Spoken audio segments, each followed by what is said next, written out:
Hello, my name is Lucy Walter. My project is the potential impact of glucose concentration on fluorescence of green fluorescent protein in E. coli.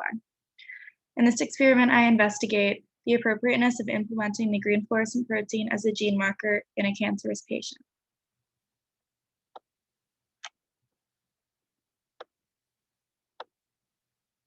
In 2018, almost 1,800,000 people were diagnosed with cancer. Out of these, almost half of them resulted in death. Cancer is the uncontrolled mitosis of abnormal cells that destroy healthy cells. The big problem is that cancer is able to hide from the immune system. So this makes it very difficult to target and kill. Treatments are almost always unsuccessful because of this fact. A specific type of cancer that's really hard to target is metastatic cancer. When this cancer occurs, basically a primary cancer starts, and then when this is not completely killed off, it's able to spread through the blood or lymph system to another part of the body. And often this new secondary cancer isn't found for a while until it's too late when it's discovered and ultimately results in death of the patient or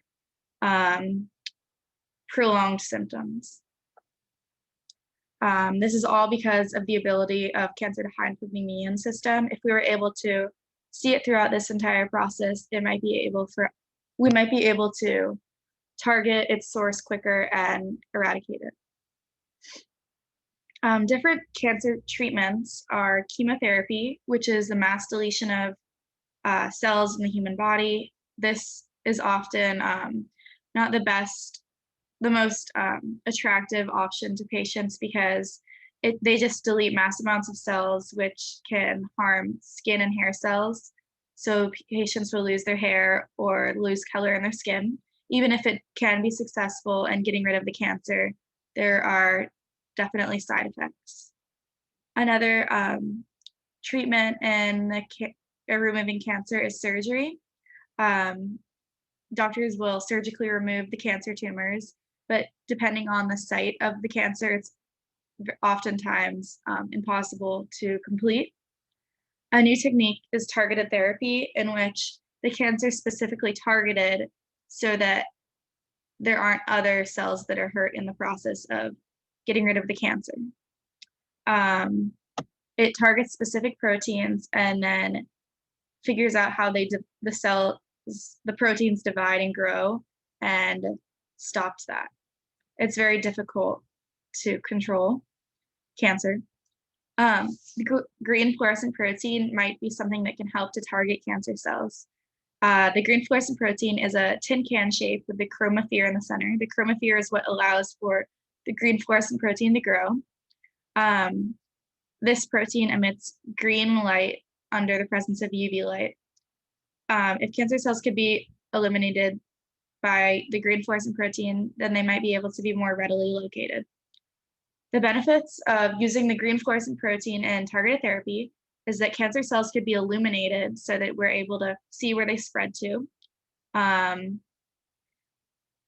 It could eliminate possible side effects from invasive or chemotherapy treatments, and we can get rid of the surprise factor in finding metastatic cancer in a secondary source. Glucose is another factor to take under account when we're looking into targeted therapy in a cancer patient, because cancer cells are often known to take up glucose from the body surrounding and use it as a source of fuel. This leaves the body depleted of sugar, its source of fuel. Blood sugar levels drop, and in order to ensure the efficiency of the green fluorescent protein, we need to make sure that it's able to survive in low sugar levels or based off of sugar as its source. If this is what cancer uses as a source, we need to make sure that the green fluorescent protein can live off of this. In this experiment, we'll be using dextrose because it's chemically the same as glucose. For a little bit of background, in 2000, Yang and fellow scientists they infused green fluorescent protein into melanoma cells in nude mice. The cancer metastasized, and the green fluorescent protein was able to successfully spread and show where the secondary source of cancer spread to in the body so that they could study the metastasis and the new location of the cancer cells in order to develop targeted therapies.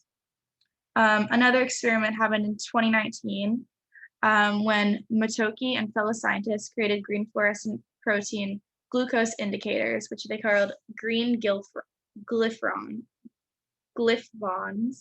The protein successfully visualized various organelles in vivo in the C. elegans. So in past years, the 2 past years, I've been researching this same similar process. In 2018, I studied the efficiency of the green fluorescent protein under different temperature levels. I found that under higher temperature levels, the green fluorescent protein was able to perform significantly better. There was a 117% difference in transformation efficiency from the lower temperature or the normal temperature of 37 degrees Celsius to the higher temperature of 40 degrees Celsius, which indicates that the increase in temperature allows the green fluorescent protein gene to perform better. In 2019, I hypothesized that if oxygen levels are decreased to 17% or normoxic levels of oxygen and 10% levels of oxygen hypoxic, which is depleted levels of oxygen, the green fluorescent protein will have the ability to transform if we use the elevated temperature conditions. So this was showed to be a correct assumption, and that the p-value was greater than 0.05. So the 2 sets of data were not significantly different, supporting my hypothesis. So the purpose is to research and understand methodology, indicate importance of glucose and cancer-related studies, and demonstrate the importance of green fluorescent protein in targeted therapy research. The research question is, can the green fluorescent protein continue to perform and fluoresce when glucose is used as the primary energy source of the cell? The hypothesis is, if glucose is used as the primary energy source in the agar, then there will be no statistical difference between it and the control. Expected for the green fluorescent protein to perform in the same efficiency with glucose as with arabinose. The different variables. The independent variable is glucose. I'm going to be controlling the levels of glucose in the different agars, so that will be independent. The dependent variable is the transformation efficiency, how well each plate with or without glucose is able to perform with the green fluorescent protein. And the control is the arabinose because it's the alternative sugar source. These are my materials. We're ordering a bacteria transformation kit from Bio-Rad. So the methods are basically to prepare agar plates, hydrate the E. coli, streak starter plates, select colonies and introduce green fluorescent protein heat shock, and then streak and incubate plates. So to prepare the agar plates, you must label and fill each plate with about 12 milliliters of LB nutrient agar.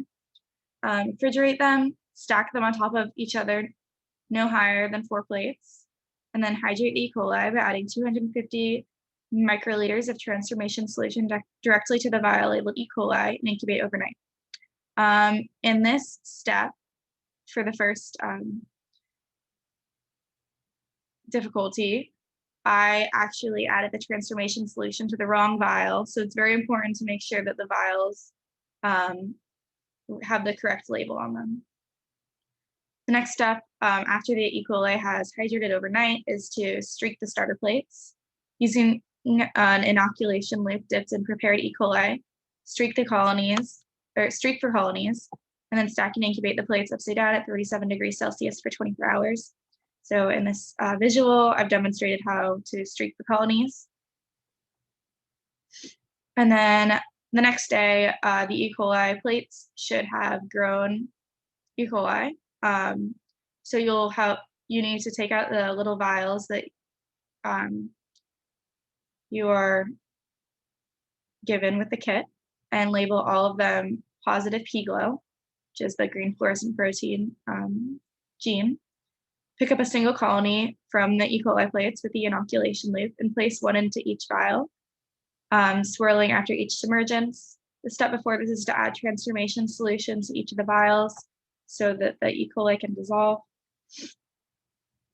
Then you heat shock by placing the vial in ice for 10 minutes. And then you would actually add the DNA. Then it goes into the water bath and then into the ice for 2 minutes. Streak and incubate plates. So streak plates is done before with the Pegel DNA. Cover the plates, stack 4 plates high and tape together, and then incubate overnight at 37 degrees Celsius. For data analysis, we must calculate transformation efficiency. So first you remove the plates, count them all, and then calculate transformation efficiency by dividing the total number of cells grown divided by the amount of agar spread, or the amount of DNA spread on the agar plate. So we calculated that 0.16 microliters of DNA was spread on each agar plate. So the number of colonies must be divided by that number. So the results showed that only the plates only the control plates, which used arabinose instead of glucose or dextrose, showed significant fluorescence. So obviously, yeah, the plate on the left doesn't have any dextrose. It only has arabinose, but on the left or on the right, it has dextrose. So obviously you can see that with dextrose, there's no fluorescence. So this graph just further represents that the plates with dextrose showed no significant fluorescence, even though the plates with arabinose did. Yes. The data calculated through a t-test shows that in the two sets of data, dextrose and non-dextrose are not significantly different. The calculated t-value of 0.1891 was less than the critical t-value of 2.160. The green fluorescent protein did not transform somewhat efficiently, as the p-value of 0.1891 is greater than 0.05. The null hypothesis can be accepted, and there is no difference between the means, although the plates do not both show fluorescence. So technically, these are the statistical results that would be desired in this project. But since visually we can see that the plates with dextrose did not show any fluorescence, we know that it wasn't as successful as would have been wanted. Conclusions can show that the data shows the green fluorescent protein has the ability to perform when glucose is present. Even though the fluorescence did not show, this could be due to the researcher error, as the E. coli still spread. The green fluorescent protein has the capability of performing within the presence of glucose. The experiment shows that the green fluorescent protein may be limited with the presence of glucose. However, the t-test shows that there may be a statistical difference between dextrose and non-dextrose groups. The experiment helps to further the idea of using green fluorescent protein as cancer indicator in the human body, being that it may be capable of performing within the presence of glucose. For future research, repeated trials could ensure more accurate conclusions, because since it was only done once, it can't exactly be ensured that this will happen multiple times. Only one trial doesn't really stand for much. So this could help to eliminate confounding variables and ensure more reliable results. Also, testing on different bacteria or medium could be another factor to investigate. And this could be useful in combating cancer and ultimately increasing the amount of survivors. So these are my references. Thank you.